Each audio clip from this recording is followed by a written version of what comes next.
All right, man. My bad. I had to get off my phone, man. My phone was like you stuttering the whole time I was on there. So Yeah, it sounded like it was chopping up pretty bad. All right, let me mhm. see. So we are actually live. Let me shoot the link out real quick. Let me check your back office stuff first, and then we'll get I don't got some choppiness in your audio. it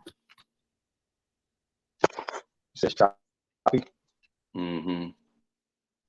Okay. All right. What about now? Still choppy. Not as bad, no. Are you? I don't know what it is. It's like delayed. It's like a what do they call that? A lag. Yeah. But anyway, you good. Yeah. Okay. That that video that you're going to do, man, that you had scheduled.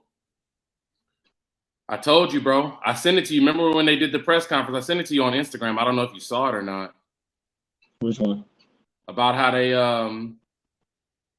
they were kind of like pumping up the Rashidi Ellis, James Ennis, Jerron Ennis. I said James Ennis, Jerron Ennis fight as a potential next fight. And how I mentioned to you that they should have done that at the co-main event on the card to begin with. Well, now that fight ain't gonna happen. That's why you got to do fights when they're supposed to happen, because you never know when somebody's gonna lose. So, and that's the thing, though. So I kind of think that they actually should fight now because you saw what looks like a better matchup. Because honestly, going into it, I didn't think that Rashidi Ellis was going to be as good of a foot for Boots as I think now. I think because of his ability to move and kind of tap and get out of the way, that could give Boots a lot of problems. I like Ellis' footwork being something very hard for Boots to figure out, and Boots ain't gonna figure it out by the next fight. That's gonna take a little while to get to learn how to ring off and move and use some ring generalship in that regard. That it wasn't there last time, so it wasn't there on Saturday. So I think that despite the loss, I think it actually adds something to the fight.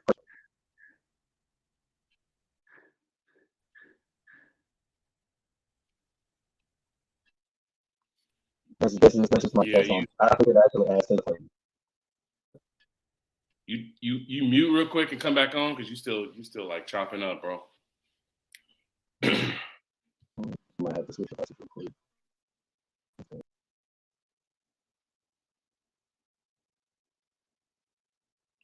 But yeah, man. I mean, I kind of thought they should have done the Boots in his fight against. I thought they should have done it against Rashidi Ellis for this fight as a co-main event. I thought it was pretty clear that both guys are as ready as they're going to be for a fight against another contender. I can give you a great example. If anybody saw the Joshua Buatsi Craig Richards fight, that was on his own back, and I think it was this past spring. It was a fight between two contending guys. It was a WBA eliminator fight that clearly helped both guys because it put them in a high stakes fight. It was a quote unquote domestic fight. I know that a lot of American fans can't wrap their mind around the idea that in other countries, when you fight guys from your country, that doesn't mean that it's not a good level. Yeah. They think that, well, if he's from Britain and he's only fought guys from Britain, he must not be that good, or the guys he's fighting aren't that good. Well, no, that's not really in the right kind of context, because you can use this as an example. A Rashidi Ellis, Jerron Ennis fight is two American guys. Neither one has contended for a title. Neither one has fought for a title before. But it's still a high-level fight that gets people to kind of gauge where they are on the totem pole as far as, who's going to be the next guy to kind of vie for, for world title status. Mm-hmm. That fight was a really good fight when you talk about Buatsi against Richards, and it kind of proved the difference between Buatsi and Richards in the same way that I think a Ennis-Ellis fight could prove the difference between them. Not only does it do that, but it sells and kind of gets you a grassroots following. If you're able to do that fight, make it a main event, make it a fight that's on free to air, cable, TV, whatever it is, where a lot of people are going to be able to see it. Because if I'm not mistaken, Jerron hasn't headlined his own event yet. I don't think he has. No.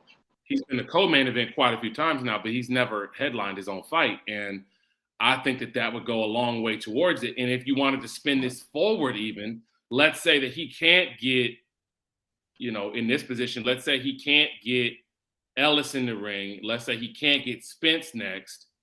In my opinion, the next fight, and I said this on Ring IQ's live a few weeks ago, last week, I'm sorry. Showtime needs to do whatever they got to do to get Danny to move back down. Whatever they got to do, catch weight, whatever they got to do, they got to get him in the ring.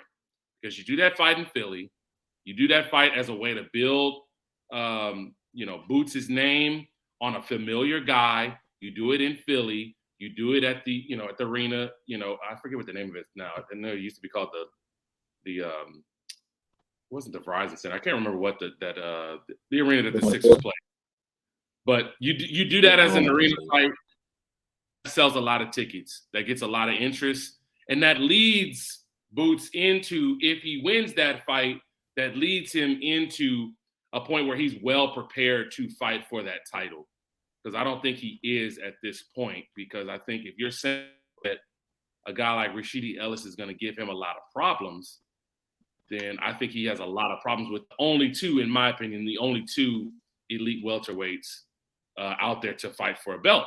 And those are the two. I don't even think it's just the elite welterweights. I think he also will have problems with a guy like him. He can still move. I mean, he's not the Keith Thurman of old, but we can't just piss away his name just because he's mid-30s and he's been off a little while and stuff like that. He showed that he can still move against Barrios. He can still let his hands go. He's not afraid of contact. He hasn't gotten punch shy, stuff like that. I don't believe that his punch resistance is down either. So I think that he's somebody that could give Boots trouble too, just because he can get on his horse and move around. Boots really, really, really struggled with that aspect of Cameron's game. Just the movement. That was the only thing he couldn't do. He ate his best shots, so he showed he got a bit on him and all that stuff. But his biggest issue was he just couldn't chase him down. He couldn't cut the ring off. He couldn't move laterally.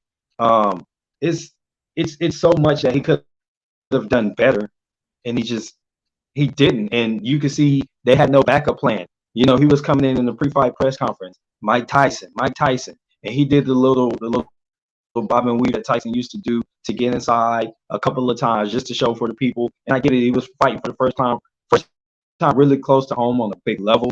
I don't think he's ever fought in front of 19,000 people. So, and this is his first pay-per-view. So that's another, I don't know, 50 to 100,000 maybe that got the fight. So this is a huge audience for him. And I think all of those things let me know that he's not ready for that level yet. And guys that have been there will give him problems because they know how to get ready for a big fight. And then when they get in the ring, they're going to give him problems. Now, something that I can take from this fight that I didn't think before. I think both beat him, but I think that he's in more trouble with Terrence Crawford than Spence. You think he would be in more trouble? Like he'd have a harder time with Crawford? No, I think Crawford could knock him out. Where I think Errol would just beat him up and eventually make him just kind of stop. Like maybe the ref would stop it because he was abusing. Where I think Terrence might KO him. But I want to get back to your point because I veered off and you were talking about why marinating matchups doesn't make sense. And I do agree with you to a certain extent. I just think that I don't know why they picked this opponent for Rashidi Ellis, considering over the last 27 months, he'd only had one round of actual boxing. So I'm not sure why this opponent was selected. That being said, I still think it's a good fight because I don't think Boots is ready for the next level, and I see him and Rashidi Ellis at the same level based on both performances. The only difference is Rashidi Ellis doesn't pose a threat of just damaging Boots or KOing him. What we got? Oh, you switch your devices? Oh, got you in the broadcast twice. I'm not sure why.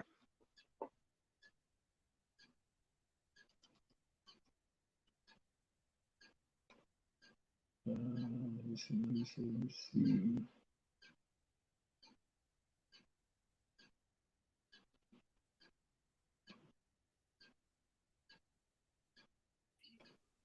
Okay. You hear All me? right. Can you hear me? Are you good? Mm-hmm. Okay, cool.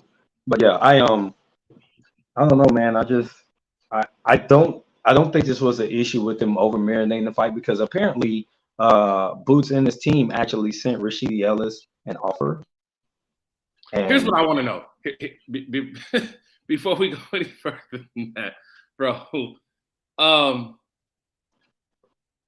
Do they have the autonomy as a team to offer another guy a fight without like Showtime being the one to finance that? Because as far as I know, Boots doesn't have his own promotional company, so how's he offering another fighter a fight?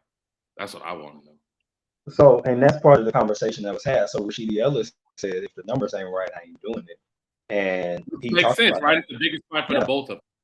Yeah, and this is what people have been talking about. I'm glad you brought it up. Thanks for getting me back on track with that too. That's a thought that I neglected. So, Rashidi Ellis said, "Hey, if y'all pay, I'll play, but y'all weren't paying enough." And he understood the magnitude of the fight. A lot of people want to see them two get in the ring. You yourself actually want to see it, and I know that you're not even a big fan of the way Showtime and PBC do things, but that's a fight you would have probably maybe swayed you to maybe purchase that paper.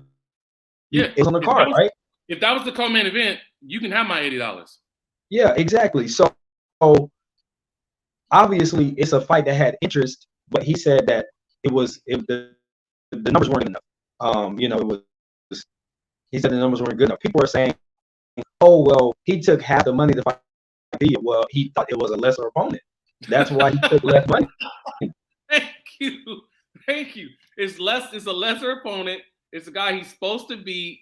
It's a guy who's not promoted by the network. So if he's going to be the away fighter, because I don't care what anybody says, Rashidi Ellis just came to PBC. He's not a PBC fighter. He's the new guy. It's the same thing for all my basketball fans. If you want to understand what I'm saying, here's your analogy. Steph Curry is Jaron Ennis. Kevin Durant is Rashidi Ellis. Not in ability, but in the dynamic of which the team has feelings for that player. Right. Steph was built to control this thing. Kevin Durant was not. So Rashidi Ellis, no matter how good he is, don't matter if he's on the team or not, he's not their guy. And that's what people don't understand is like, if he's going to take a fight in the away corner, because trust me, he's going in the away corner. He's going in the red corner. He's going to be second on the thing. He's the B side. He's not going to do that on the cheap in the fight that's going to be the biggest fight, arguably on that whole card, truth be told. Yeah. That would bring in probably most of the interest for that fight, I would assume, other than just the people that just want to see Tank fight. So. Yeah. And I mean, as far as everything else on that event, that would have been a marquee fight because people would have called it potentially 50-50 besides the people who are really high on Boots or the people really high on Rashidi. Shoeboxing fans would have been like, hey, I want to see my scrap. That looks like that's going to be a good one on paper. So yeah, you're right about that in terms of the dynamics of it. Agreed. He would have been the new guy come to Showtime. And the numbers would have had to match. They tried to set him up with an opportunity because they were put back-to-back on card for a reason. They were sat next to each other at the press conference for a reason. It was set up to get these guys to cook a fight, marinate a fight that I thought at a minimum should have happened no later than end of 2023, spring 2024, because I wouldn't want to get them in the ring right away. I would have had them fight on this card, but get convincing victories, and then maybe if I can on separate cards later in the year to set up a potential fight at the top of next year. Ideally, that would have been something. But they both said they wanted to fight 3 times this year. So maybe they would have needed to like get in a fight and then get in the ring in December. Something like that. I'd have been super cool with that, to be honest. I thought that would have been a good schedule. I think that that's still a possible schedule. But what they need to do is have a they need to get Rashidi in there with somebody that's going to make him look good and don't have the power. Somebody that's a little bit stationary, that's going to stalk him, but can't knock you out. That would be a good way to go. Let's see what's in here. What's been saying? I'm just gonna put it on the screen. No hate here, But what I saw was a fighter talented and new king of the division that couldn't solve basic problems in the ring.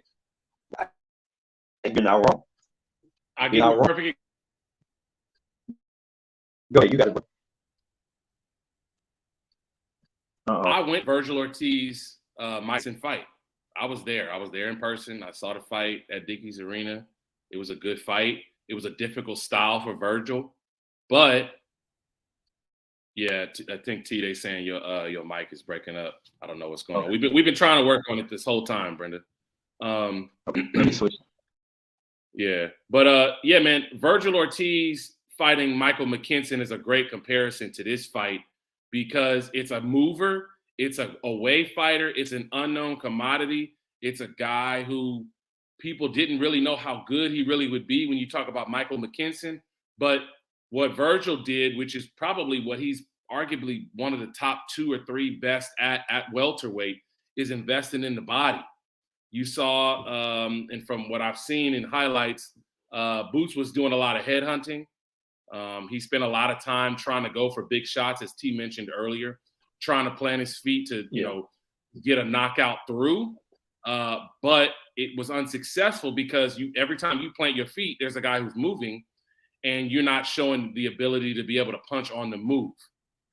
So I think that's one hole in his game, and T, reiterated that earlier, that it's something that he needs to work on if he wants to be a long reigning champion and not just a guy who wins a vacant title and say he was a world champion and then that's it. Because guys are going to click the tape. Now, here's something. Bozy, I'm going to let you know something. You don't believe in watching film. Maybe you don't. But I'm going to tell you something right now. Everybody that's going to fight your son is going to be looking at that film. I promise you. They're going to be looking at that film that your son just put out. Your son is awesome. He's very, very talented. I like him a lot. I would watch him anytime he fights as long as the price is right. But what he did this weekend apparently was problematic. And I'm not the one saying it because I didn't watch the fight. I'm not a fan of everything that has to do with PBC. So a lot of people that bought the fight that are fans of PBC said that it was problematic. I went to a fight that was a similar dynamic when it was Virgil Ortiz against Michael McKinson. Michael McKinson, I've seen him fight before he even fought Virgil because I watched his own fights as well. He fought on there numerous times. He's a mover. He's a stick and move guy. He's an awkward, herky-jerky kind of a dude, right, who has that European pure boxing amateur style. But Virgil found a way to invest in the body, get him to slow down, and then he was able to ultimately get him up out of there when he needed to.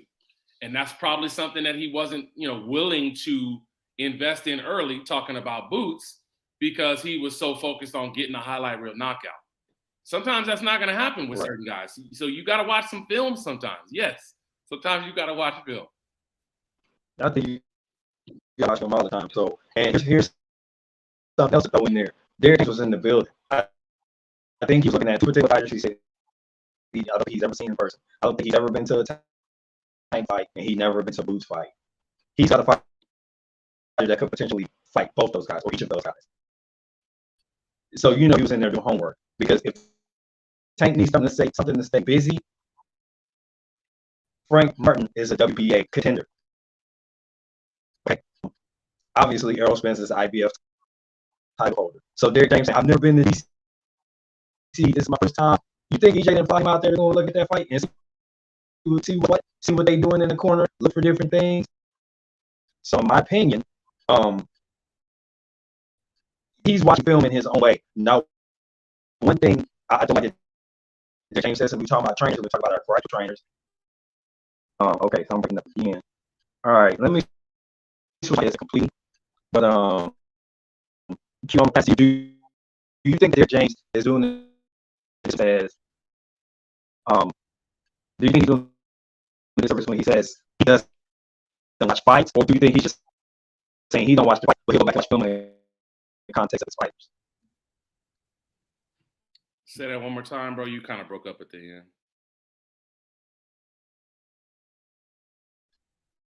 Or you could post it. Do you think that James? Post it in. Yeah, I'm gonna do that, and I'll be right back.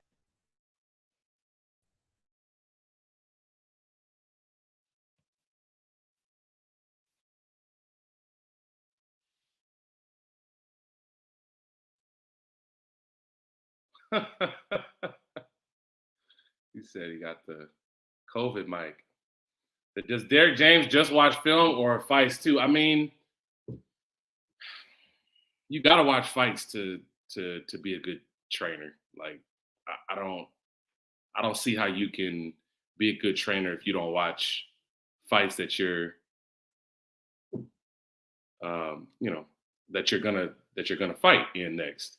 You know what I'm saying? It's hard for me to understand why you wouldn't watch film. I mean, even if you don't get a whole lot from it, you can get something from it, right?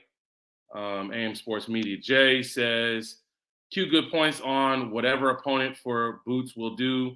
They will watch this fight all day. Absolutely. I mean, if you're a guy who's going into a fight with Boots, this is the blueprint, right? The blueprint is to stick and move, to be a little bit more effective, maybe to get more of his respect with the jab, with movement, with some body punching, because Boots plants his feet too much. Now, will he change that? I'm sure if he's a smart guy, he will. He should change that. I think he needs to be able to change it up every once in a while, because you can't fight and win every fight in one style. One style gets you from, beginner to prospect. But once you get to contender status, you got to have more than one style that you can fight. And if you have just one style, you got to be able to kind of tick that style up and amp that style up, kind of pick up the pace, so to speak, a lot like Errol Spence does. I don't think that Errol has two different styles, but I think that he picks the pace up very, very well in fights when he needs to. AM Sports Media, absolutely, bro. You have to watch film on your opponent. Yeah, it's ignorant to think that you can go into a fight not watching film or not watching a lot of film on your opponent and expect to be consistently successful. That's not realistic, in my opinion. It seems like one of the major things that's happened throughout this, realistically, in this time, with boxers, who want to have the bravado and say, oh, well, I don't watch film on my opponents, I worry about myself. It's great to do that when you don't have a fight lined up. I think that when you're just training and ticking over, so to speak, as the Brits would say, I'm just ticking over, right? Just training, just to stay in shape, just to make sure that my skills are sharp and ready for training camp. I think it's great to not be focused on one particular fighter. But once you sign a contract to fight a guy, my thought is immediately you should be on the film. You should be on it. You should be looking up what you can do to combat what they would do. What would you do if you were in that position of their opponent? Because I think that that's the only way that you will realistically get to a point where you need to be successful against them. If anybody does want to join, there's the stream. I did post it in the chat for all those that would possibly want to join. Brenda says, James says he watches once there's an opponent, just doesn't watch boxing.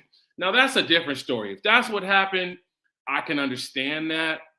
However, I do still see a slight problem with that when it comes to the fact that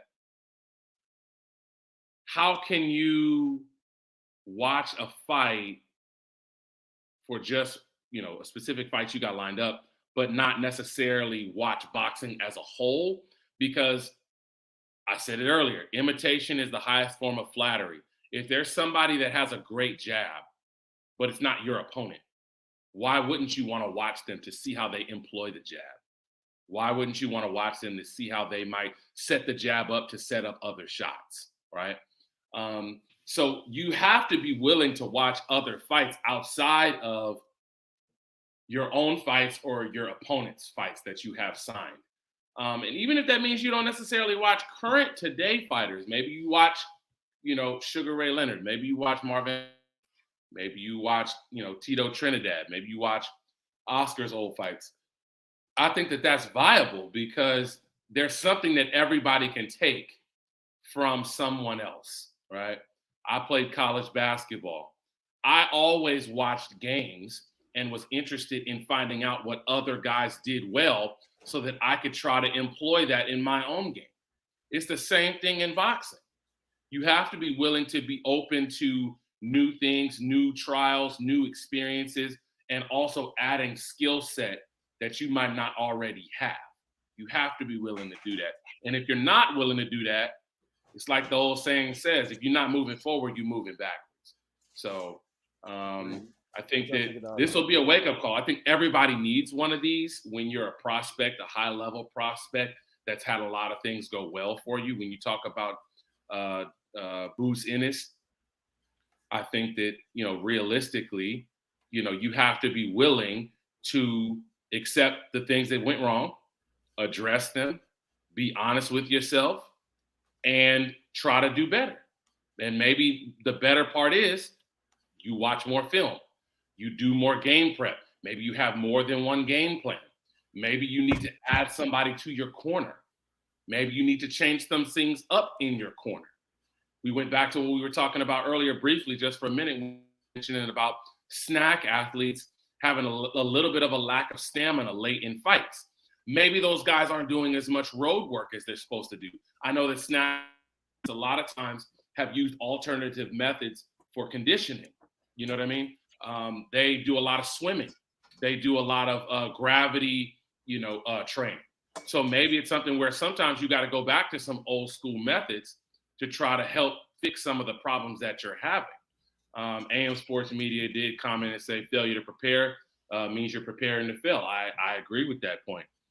He also said you fine-tune your skills in general training, but once you know who you're fighting, you start a game plan. I'm going to add to that. You start 2 game plans. Maybe you start 3 game plans, right? I mean, you got to have multiple looks.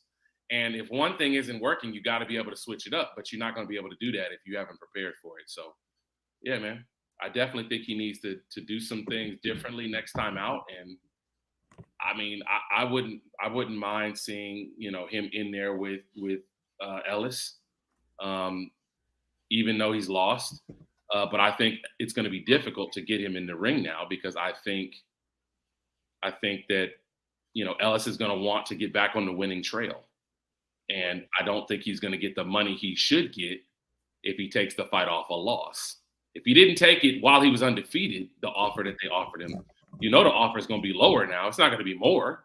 So he's not going to take it right now. So I think the next realistic option is that they need to get Danny in the ring. Yeah, they definitely need to get him in the ring. They got to get Ellis out there and get him into a fight that's going to raise his profile. And then they're going to have to actually cook this fight now. I mean, they kind of had it at almost a fever pitch. All they needed to do was win on Saturday, and they would have been able to cash in at the end of the year for main really event, right on Showtime, no paper, but that would have been the headline fight. Yeah, they definitely could have put that as a headliner. And even though Rashidi was new and he would have been the B-side, he would have gotten more money fighting him later this year off a win. Thanks, Brenda. Appreciate it. I do want to address this comment. So Brenda says 30 fights is deep to still be a prospect, but Boots isn't a prospect anymore, though. Well, here's the thing, bro. Here's the thing. I would say that he still is because he hasn't beaten anybody that's a true contender. My opinion is you are at contender status once you have shown the ability to beat other prospects. But once you're at contender status, you got to beat a contender. And what contender has he beaten? Custio Clayton? I mean, but what we have to distinguish then is what's a contender to the fans and what's a contender in the rankings. So he's found his way to be ranked in all 4 sanctioning bodies in the top 3. So he's done enough, according to all 4 of them, to at least be one of the top 3 competitors in his division. Right. That's why I can't say he's a prospect when he's beating the people that they've put in front of him, beating enough of them. That's why it's 30 instead of 20 or 15, because he's beaten enough of them to at least have a contender pedigree. Now, don't let what I'm saying about him having issues and who he should or shouldn't fight fool you. I still think he's that next guy at welterweight.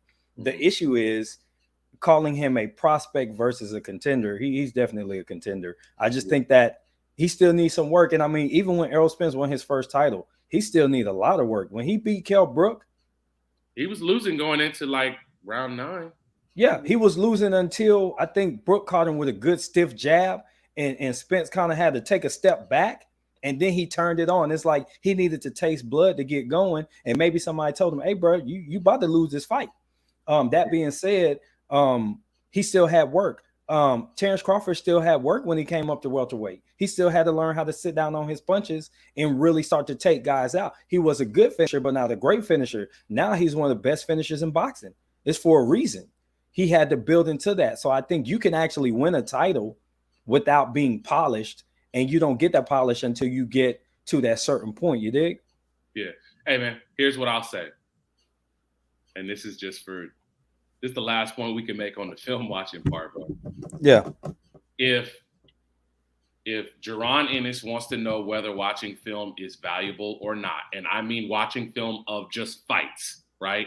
Not his own opponents, not his own fights to correct things, but just fights in general. He needs to go around and ask all of the best fighters, do they watch boxing? Do they study other people's film? Do they add things from former fighters that fought back in the day? And I would guarantee you more than them would say yes than no. 100%.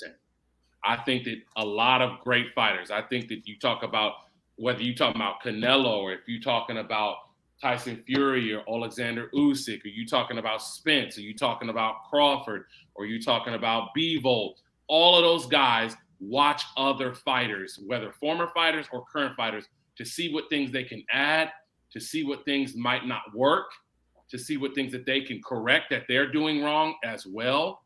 Because the other thing is too, I keep wanting to say James. Jaron, right, wants to move up eventually. Boots wants to move up eventually, right? So it would behoove you to get on that homework early for all of those guys at 154, 160. Like, get ahead on that, right? Have your notebook already full. You know what I'm saying? AM Sports says Boots watches fights, though. Remember, he kept saying he was going to be like Tyson in this fight. Well, yes, but does he watch fights or does he watch highlights? Because that's different. Yeah. AM, you know that. You know that's different. Does he watch highlights and knockout lists, or does he watch actual full fights for strategy and film study? It's completely different. I don't know. If he's not, he needs to change it because he needs to be able to add other things to his game. Because what's even dangerous about that is he's in there training other fighters. So you need to give your guys that's coming under you the right behaviors. You got to give them the right behaviors. You know what I'm saying? Like, you in there and you're like, oh, bro, F that film, man. Let's just get in the ring and figure it out. Like, bro, no, I'm not going to set you up like that. But again, that's the coach in me talking. I want to talk about something that Brenda just said. She said, for perspective, Sean Porter only had 6 more fights, but you can't find a name you don't know in his resume. Well, that being said, here's the thing. At the time when Porter came into the welterweight division, it was much deeper than it is right now. You had the back end of Floyd. Pacquiao was still around. You still had some names at welterweight. Plus, you had the guys that were coming, like Spence was coming right behind him. You knew Crawford was going to get there eventually. This division was deeper. Ugas was already there. Like, you had some names in the division for him to go toe-to-toe with. Wasn't there at the time? Yeah, they fought at welterweight. So that's a little bit different. Go ahead, Q. Yeah, I was going to just say, man, I think you're right. I think the only context I would add in is that there were more available high-level contenders on his side of the street for him to fight. I think now things have been more spread out when you talk about where all of these contenders are and where all of these viable candidates to fight are. They're across multiple and more networks, as opposed to back when, when Sean first came into, popularity, All of the guys from basically from 135, really pretty much through 154, they were all kind of packaged in either with Top Rank or with PBC, which wasn't even a thing then. It was just Showtime. Yeah. And a lot of that has changed now. You know, a lot of guys are on various networks. You got free agents. You got different stuff going on with different More guys. diluted. Yeah, I agree with you. Which makes it a little bit more difficult for you to get the fights that you need. But listen, man, I'm going to bang the drum until it happens or until Boots moves up. And even if he does move up, you need to do it then, because Danny Garcia is at 154 for no reason. He's not getting up at 154. Danny, you need to go back to 147, or you need to welcome Boots to 154.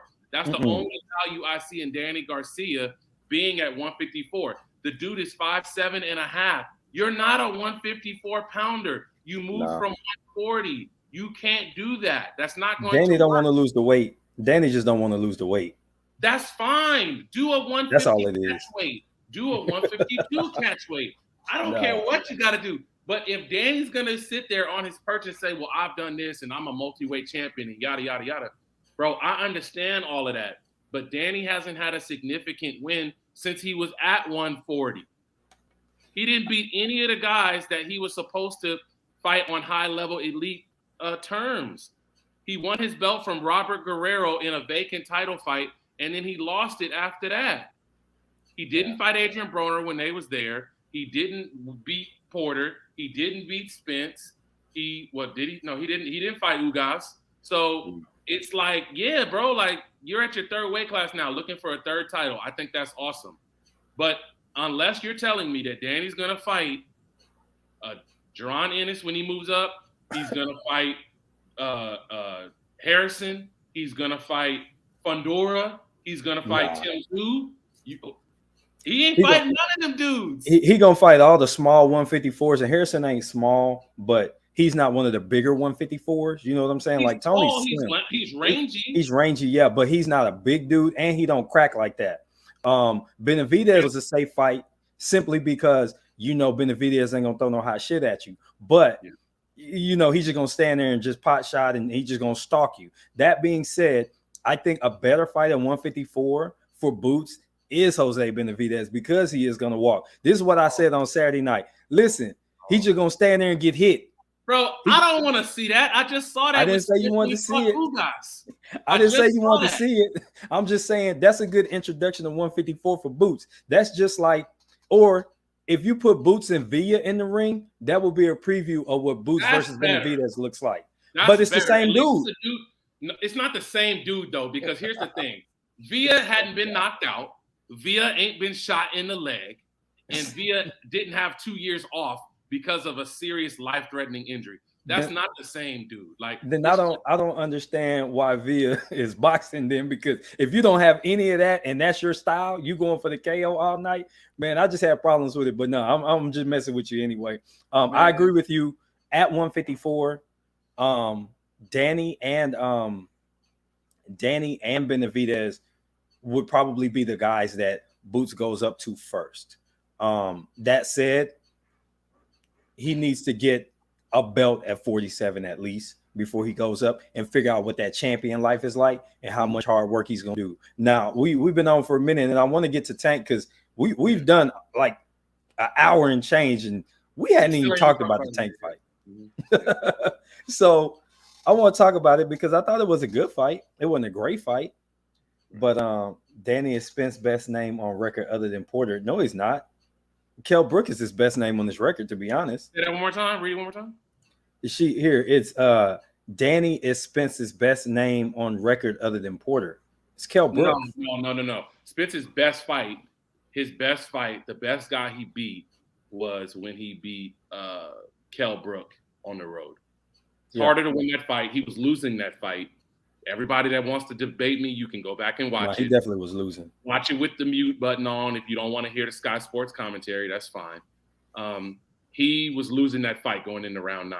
It was close. It was like 5-4, 6-3 at worst, somewhere in that range. But he was losing that fight. And I would argue that if Kell Brook sees the sees the final bell, if he sees the final bell, He probably Spence wins. is not very comfortable that he gets the decision in the Yeah, or you gotta really draw, and that's simple and plain. Ooh, that brings up something I do want to discuss, but we're gonna do it after the Tank fight. Let me put it in the comments.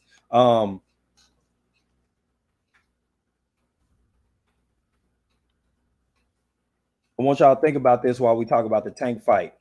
Can a UD win be ugly? Can it be ugly? So just marinate on it. I'm gonna go over the Tank thing real quick. I know you didn't watch, so we ain't got to stay on it for long because it ended early anyway. So honestly, typically even in the Rolly fight, saying Tank's last besides Pitbull, because I thought he controlled that fight well too. Tank has shown a habit to kind of fall behind and not be very offensive or aggressive. And I thought that he controlled this fight. He took center ring. He didn't get backed up on the ropes a lot. He didn't do a lot of the things that he had been showing in previous fights. I thought he controlled the action against Hector. And Hector was a very game opponent. And he was actually bigger than Tank on that particular night. Now, that being said, Tank has said in multiple interviews, and this is dangerous for any fighter, once I taste your power, I know how to approach you. And Hector hit him with some shots around the 4th or 5th round. And Tank felt it, and he was like, "Oh, it's on now." And he said in post fight, he said, "Once I felt it, I started touching him, and I knew I could get him up out of there." And the few shots that took Hector out, man, he hit him with something. He hit him with some nice combinations that I watched the film study. Shout out to Boxing Gym Film Study on YouTube. He does some really great stuff. He did a live with his member section, a live review of that fight or of the preview of the fight. And there were some things that were showing in Hector that made him susceptible to some stuff from a southpaw, and Tank exploited those things and got him up out of there. And the guy said, he went blind in one eye for a minute. He couldn't see, and he even stumbled back to his corner and asked, "Hey, did I get knocked out?" He didn't know where he was at for a little bit. And people think, oh, when you're concussed, you're out for a long time. A lot of times you just blink out, and within a minute, you're right back to it. Sometimes you don't black out completely. You just get completely disoriented to where you don't know where you're at. And then the fog slowly starts to clear when you stop moving. And then you start to figure out what's going on. And I think that's what happened to him. He was concussed for sure because he lost vision. So he definitely was concussed. I thought the stoppage was appropriate for his long-term health. He's still a champion at 130. For his long-term health and ability to fight for more belts at 130, I thought it was a good challenge of himself to go up there and try to fight Tank. Obviously, he wasn't successful. I think there's other 135s Hector might be able to beat. It just wasn't that night. And moving forward, I think that he just needs to focus on 130 and just continue to work at that weight class until he can't make it. He's 31 making 130. I don't think he's going to grow out of it any further. But I thought it was a good fight overall. It was competitive, more competitive than people thought. And I still had Tank winning. I think the average scorecard was like 70, 79, 73. And that was pretty accurate to what I had too. I gave Hector a couple swing rounds. I had it like 6-2 because they ended after 8. So I had it like 6-2. And I gave Hector, I think I gave Hector the second and like maybe the 3rd or 4th. But other than that, Tank did have control of the fight. So that's my take on that. Go ahead. So here's what I'll ask you, because I've seen, and let me see here. I'm just going back to Tank's last 5 fights. So starting in 2020, Leo Santa Cruz, Barrios, Isaac Cruz, Rolly, and Hector Garcia. Which of these fights do you think personally was his best performance in his last 5? Best performance? He didn't look good against Leo. Leo was winning. He looked better against Barrios once he figured out how to beat his range. I think, honestly, the one that impressed me the most was him beating Pitbull with some limitations. Whether his hand was actually broken or not, he actually used his footwork. You saw him pivot more. You saw him try to set up a shot. I mean, he was able to touch Pitbull consistently, and it was coming from one direction. It was just the right hand. When you could take just one hand, because that's what I saw Gary Russell do against Mexayo as well. When you're a limited fighter and you could just beat him with one hand, I thought that was very impressive to me. So I would say that probably was his best win to me. I think it was better than Saturday night because I just thought that because he was already acclimated to 135, he had a natural advantage over Hector anyway. Yeah. I mean, the reason that I asked that is because it seems like, with the last 5 guys, I mean, none of them are favored. They all have something that's kind of like a critique of the opponent, right? Something that's made like a large thing that's missing from their resume or from their skill set. Santa Cruz was a guy who moved from 126, much smaller guy. Rowley, very, very inexperienced, no amateur background, lots of fundamental flaws in his style. A bunch, right? A lot of stuff that he just doesn't do the correct way. When you talked about Isaac Cruz was an unproven commodity because he really, even now, has not beaten a contender level guy at 135. That's fair. And I would say the same thing about Barrios, right? Barrios wasn't really a world champion. I mean, he had a secondary title, but even in his last fight before he fought Tank, a lot of people thought that he arguably lost that fight. I believe he fought a Russian dude, or at least he was an Eastern European guy. And he had a really hard time with that guy before the Tank fight. So in my opinion, I mean, I guess just going off of everything else, you would have to say that going into the fight, Hector Luis Garcia was the most complete fighter that Tank fought because he has amateur background and pedigree. He wasn't in. He has good technique. He doesn't make a lot of fundamental mistakes in fights. He was a current active reigning world champion. And he was a guy that was, from a physical standpoint, about the same size. While he was at a weight that was smaller than Tank coming into the fight, I'll give him a flat even space because Tank also moved from 130 and Hector was naturally bigger than him as far as, height and reach. So that kind of cancels out in my book. But, I mean, Tank did what he was supposed to do. For sure. I went into the fight, and I remember seeing somebody say on Twitter, 1 to 10, realistically, what did I think the odds were that Hector would be able to cause an upset? And I went with about a 4 just because I thought, well, Tank seemed kind of distracted, and rightfully so, right? He's had a lot of stuff going on, and we've touched on a lot of it. But even from what I've seen clips of him in the corner, like, what was that about?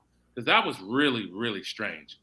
I mean, his trainer's trying to talk to him, and he's looking off more than once, in the crowd. I didn't understand that. Like, he seemed he wasn't looking in the crowd. Coach Kenny was there as well. So Calvin Ford stands right in front of Tank, obviously giving the instructions, and Kenny comes up on the apron next to him. Porter? No, he has a coach, Kenny, in his camp. Oh, okay. I thought you were talking about Sean Porter.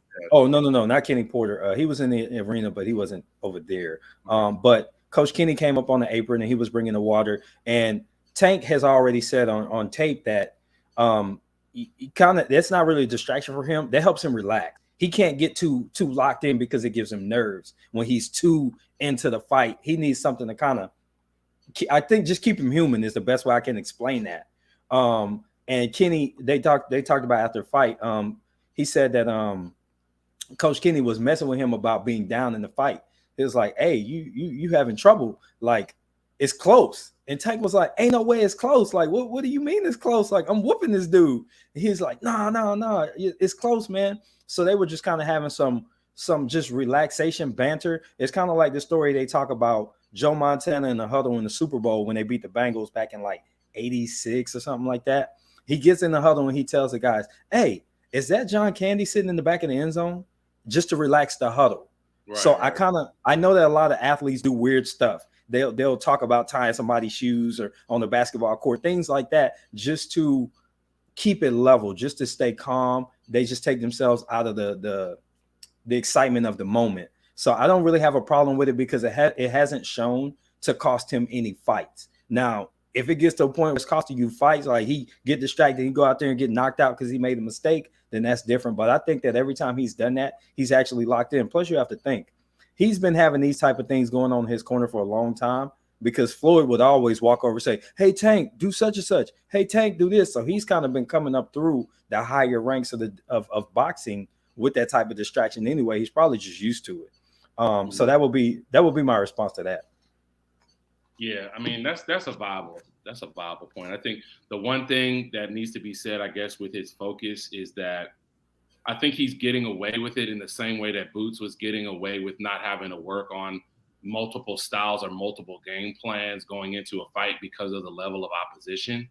I think that Tank at this point has been clearly the favorite in a lot of his fights recently.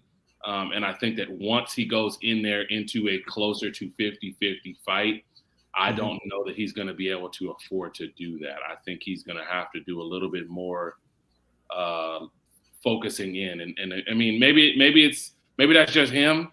And maybe that's just my opinion of things when you talk about, not having any distractions. But I can't imagine, a Kobe Bryant or a Michael Jordan or a, whoever, letting, mid game or mid fight, distract them from what the goal is. And I guess that's just an individual, trait he may need to kind of get himself to chill out. But I don't know that he's going to be able to get away with that, long term. Because, I mean, realistically, after a Ryan fight, let's say he wins the Ryan fight. I mean, the next logical fights are all going to be the guys that we've been asking him to fight for 3 or 4 years. Because he can't go from Ryan.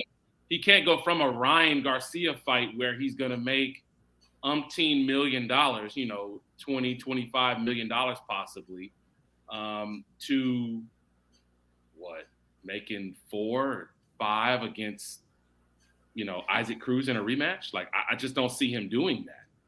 Yeah, he can't step back. He definitely can't step back. I agree with you. If it's what helps keep him calm, I don't think it's going to have an impact because the fight gets bigger. If that's what he's been doing, he's going to continue to do that throughout his career. And like I said, I mean, I use the example of other athletes who do it because that's what they've done. That's their coping mechanism that they've done throughout their career. So if you change it, it could actually hurt you more than it helps you to say, oh, I got to lock in. Like if you start to make it to where that moment is too serious for you, you could actually become mistake prone. So it might take you out of your comfort zone versus something that helps you stay in your comfort zone. So what we view as a distraction may be a sense of normalcy for him. Now I got to that point and, we could close the book on Tank. We'll talk about what he could do in the future going forward because we really got to take opportunity to talk about, you have put out a list of 10 fighters that you deem better than Tank. So that's something I think we would want to spend more time on another day. I want to get to, this was something that I had a conversation on Twitter about. And can a unanimous decision win be ugly? So let me give you 2 examples of what I felt were ugly UD wins. Haney Kambosos won was kind of an ugly win to me because Devin just he didn't do any extra, no bells and whistles. He just jabbed that boy to sleep and he just dominated the fight in that way. And I'm not with that whole he clinched him too much. He didn't. Kambosos initiated about 50% of the clinches. So it was even in my opinion. That clinch counter was disrespectful in part 2. The other was Boots on Saturday, I thought was an ugly UD. So the question was posed to me or it wasn't really posed to me. I just saw in our comments and the conversation began. I said, you can have ugly knockout wins and you can have ugly UD wins. When I think of a beautiful, masterful UD win, Stevenson Valdez, that was perfect. The way that Shakur just controlled Valdez the entire fight, that was insanely good. I mean, at the halfway point, you felt like the only way Valdez can win is if he gets a knockout. And this was after like 6 rounds. Even though he still had 6 rounds to catch up, you knew there was nothing in his arsenal to overcome what Shakur did really well. It looked smooth. It wasn't boring. He let his hands go. I thought that was a pretty UD, whereas Devin over Kambosos was kind of ugly. I wish he had gotten to see Boots fight because even though he won every round, it wasn't pretty because you saw all his flaws. Yeah. So what do you think about that? What do you think about that dynamic of ugly versus pretty UDs? Yeah, I mean, I think a better example of an ugly unanimous decision win for me, if you're talking about Devin Haney, would be the Gamboa fight. Okay, that's fair. I thought that the fight against Gamboa was a fight that I expected before watching the fight that Devin Haney would be able to get this guy up out of there because He's notoriously been chinny. He's been caught off balance. He has a lot of balance issues in his style. So, even if he was fighting a guy that's not a big puncher per se, I kind of went into that fight thinking, okay, Devin's going to be able to catch him on the way in because he's so reckless and kind of not really fundamental with his footwork. But he hit him with clean shots. He did around him. He had a good game plan, but it wasn't anything. And that's the one thing I think people got to kind of differentiate between is ugly and boring, right? Because I can have a boring fight per se that's not all that entertaining, but it not be ugly, because when I think of an ugly fight, I think of fights that have a lot of clinching, that have a lot of, like that are very slow paced. Like a good example of an ugly knockout win, I would say, was the Tyson Fury Dillian White fight. Facts. That was a fight that was ugly. It was pretty. It wasn't really entertaining. There wasn't any sways in action, and even the knockout wasn't really like a clean punch. It was almost like he caught him off balance, and he kind of like dazed him, and then shoved him to the ground. And then he hits his head on the canvas, and the ref doesn't see it, so he can't get up in time, and they wave it off. It wasn't like a fight that was like, it was boring up until, and we saw a clean knockout. That to me is kind of the thing. But as far as answering your question directly, you can have an ugly unanimous decision win, because I think sometimes ugly comes from the styles meshing together, right? If you're fighting a guy that, he is not going to engage a lot, or you're fighting a guy who's going to clinch a lot, or you're fighting a guy who is very defensive minded, I don't think that are really looking forward to the fight. It still hasn't been announced. Al Heyman, I'm waiting to hear the announcement, bro. Which fight? Hold on, you broke up on this. Which fight? Oh, I was about to say Caleb Plant and David Benavidez. Oh, okay, yeah.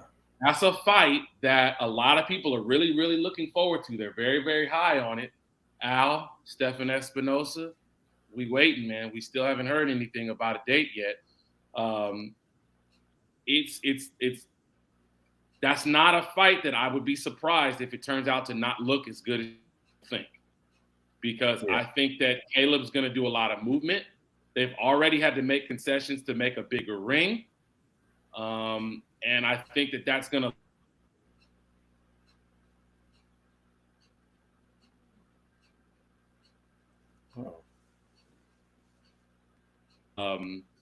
to accurately cut off the ring against a boxer.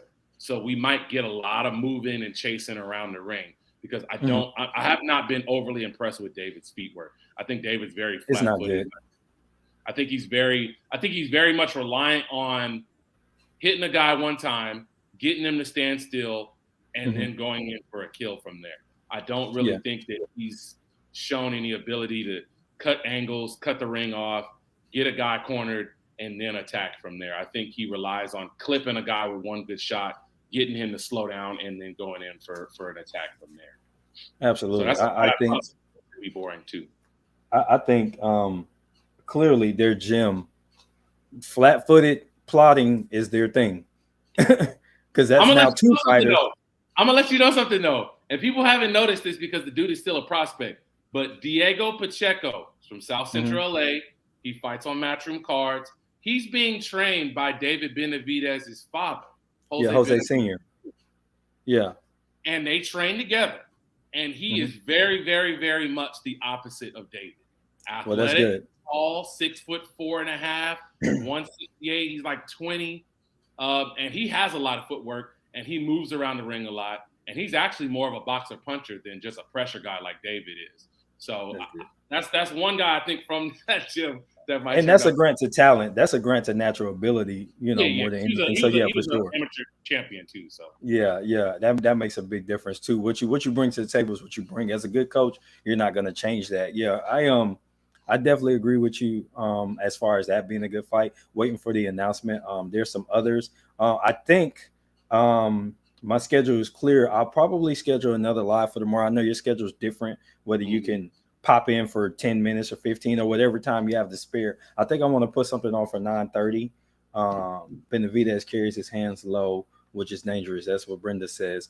Yeah, but if he's not worried about if he not really worrying about too much, that's the yeah, if he's not worried about his chin holding up, guys would do that. And sometimes that's bait to get you to throw something so he can time you and catch you coming in. So I think a Caleb Plant fight, he's going to do that even more than normal just because of the fact that he's going to want Caleb to engage, and I don't think Caleb's taking the bait. I think Caleb's a smart enough guy to know. Yeah, Caleb to watch this guy to win. Caleb has really good footwork. That's the type of stuff you're looking for, and he's able to throw something back. Now, that power that he showed against Darrell, I think that had more to do with a well-timed couple shots. There you go. And Darrell being low on punch resistance at this point because he's really close to 40. So I just think that he's his fair share of lumps. And I'm not saying he's a shot fighter. I just think that his punch resistance is not what it used to be. And that was more about timing. So I don't expect Plant to expect a power shot to take Benavidez out. He better get his gas tank going and be ready to outbox that dude for 12 rounds, because that's the only way I think he can beat Benavidez. Because once he takes that power, if he thought Canelo hit him, this is going to be much of the same. Once you catch him, I don't know that Plant's chin is going to hold up. So Plant's going to need to avoid the body shots. Canelo did a lot of investing to his body. Facts. Bother him early on because he was able to take it. And I noticed it right after about the third round. I remember watching that fight and seeing the entire left side of his body was completely red. The front side of his body was completely red at that point. So it was very, very obvious what Canelo was doing. And it'll be interesting to see if David does the same, because I think David's a little bit too much of a headhunter as well. I think he's going to have to stick to the body in order to get Caleb to slow down. Which Ben? Maybe you could tell me what Ben is fighting soon. Benavidez, I think is what she said. Okay, Benavidez. Okay, thanks, Brenda. Oh, you pulling for Benavidez? Man, I like both of these fighters. I got Caleb Plant.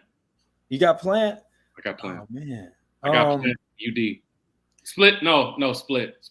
Somebody gonna give it to him. Somebody gonna give it to David if it goes 12, just because they're gonna want to rematch. Aggressive fighter. He's the guy coming forward. He's gonna be the guy on the front foot. Yeah, that's a smart. Yeah, I'd probably say a split. I think Caleb Plant wins the fight because I don't think David's going to invest in the body enough. Too flat-footed. Unless he comes out and he's a completely different fighter, I don't see much. Yeah, I don't know, man. I on the one hand, I feel like David gonna catch him and it's gonna be night. And he's just gonna pound on him. And I don't think he's gonna have to beat his body up to get Caleb Plant's feet to stop moving. I think he's gonna buzz him.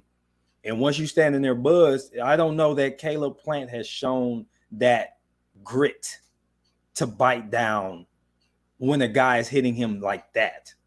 Only time I would say was the Uskateki fight, but Uskateki ain't David Benavidez. I was going to say he knocked him down, but he wasn't getting punished. I think if you're getting punished and then you get clipped, your desire to get up changes. So that would be my concern with Caleb, but I don't know, man. I think we'll go ahead and wrap it up right there. I was going to do some football and stuff like that, but I'll book that at the beginning, and I'm going to try to get some guests on this week too to maybe jump on the live and talk some of the other sports. I know we have a really big boxing following. I did a poll on it, and we only had like 12 votes because we only got 100 subscribers, but it was like 85% was here for boxing. So I feel like we're kind of migrating to more of a boxing channel, but I think we'll just have more boxing content. But I will start to work on getting more of a football following as well. We're just running big boxing circles right now, so we'll see how that goes. We'll work on football and basketball, but we will certainly be back at another time. Hey, thanks for joining, brother. Peace. Until the next time, thank you for supporting. We're gonna go ahead and wrap it right there. Y'all be cool. Peace.